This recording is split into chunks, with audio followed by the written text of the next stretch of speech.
If it works, well, maybe it'll help you get your life together. Like we could say, well, maybe you're depressed because your life isn't very well together. Could be. Sometimes people are depressed, their life is just, it isn't fine, because no one's life is fine. Everyone's life is a tragedy. But sometimes people have their lives in order as much as you could expect anyone to have. They have friends, they have an intimate relationship, they have a career that they like, you know, they're qualified, industrious people working hard on what they're doing and really playing a minimum number of games with themselves, and they're terribly depressed. Antidepressant, man, sometimes that will just fix it. And so hooray, like you're a biological entity. If there's something out there that can help you strengthen yourself so that you can prevail, great. And you know, people, you hear everyone takes antidepressants, you know, everyone's taking them. It's like no one takes those bloody things without serious consideration. Half the time I spend with my clients who are depressed is often the 2 years long attempt to get them to tentatively try an antidepressant, because they're so guilty that they're relying on an external crutch to sort out their lives that they can't even tolerate it. But you know, I say, well look, man, what if you had diabetes? You're not going to take your insulin? It's like you got stressed, you blew out at your weakest point. That's what happens when you get stressed. If there's something out there that might help you, it's like, try it, for God's sake. You'll know in a month, and you just stop if it doesn't work. Now, having said that, you want to do a multidimensional analysis. It's like, well, do you have any friends?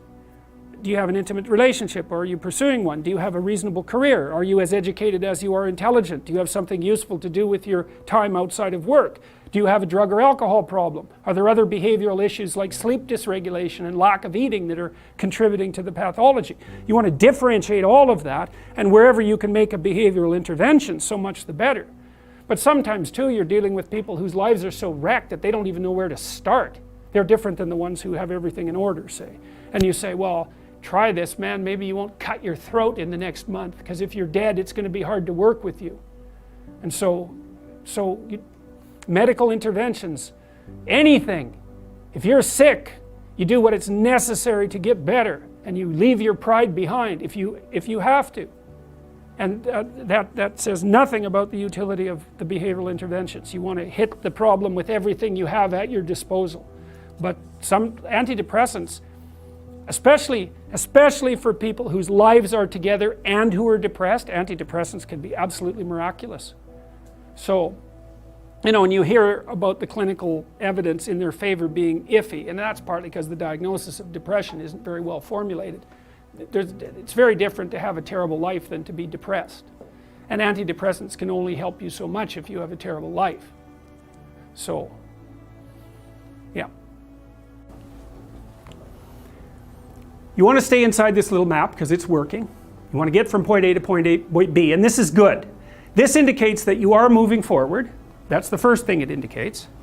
And the second thing it indicates, which is even more important, and you'll never hear this from behavioral psychologists, is that your map is correct.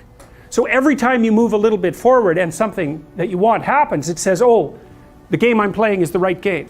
And so not only does the reward indicate progress, it indicates that the frame within which progress is being calculated is the right frame. And that's good because it's the frame that makes things irrelevant. And you want them to stay irrelevant.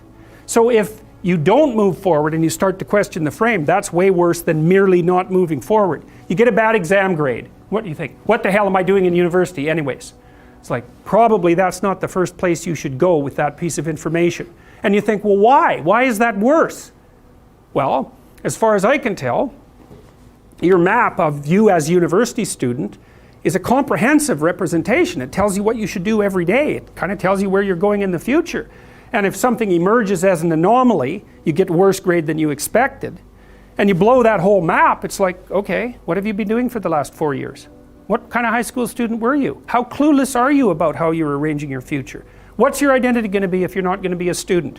Where are you going to end up in 5 years? It's like, so it's like that little grade, that bad grade is like a portal through which snakes can crawl. And that's exactly how you respond to it, especially if you open the door too much. Well, maybe this means that I shouldn't be in university. Well, one of the rules is you want to constrain the anomalous event to the minimal necessary domain. It's really, really important. You want to do that when you're arguing with your partner, which you'll do all the time. We have an argument. Well, I should never have married you. It's like, no, no, that's not the first response. That's a bad response. Or here's a really good one. You've always done that sort of thing. And you always will. It's like, oh good, great. It's like the only answer to that is to hit someone. Because like you're done, right? You're like that, you've always been like that. There isn't a chance that you can be repaired and none of it is acceptable. It's like the person's going to fight with you right away because what else are they going to do? So what you want to do is you want to minimize, it isn't rationalization. You want to say, okay, this person did something that disrupted our joint map. Okay, what's the smallest possible thing they could do to put it back together? And you have to know. Well, we need to make a plan so you don't do it again. Or we need to have a discussion so that you know that it wasn't a good thing to do.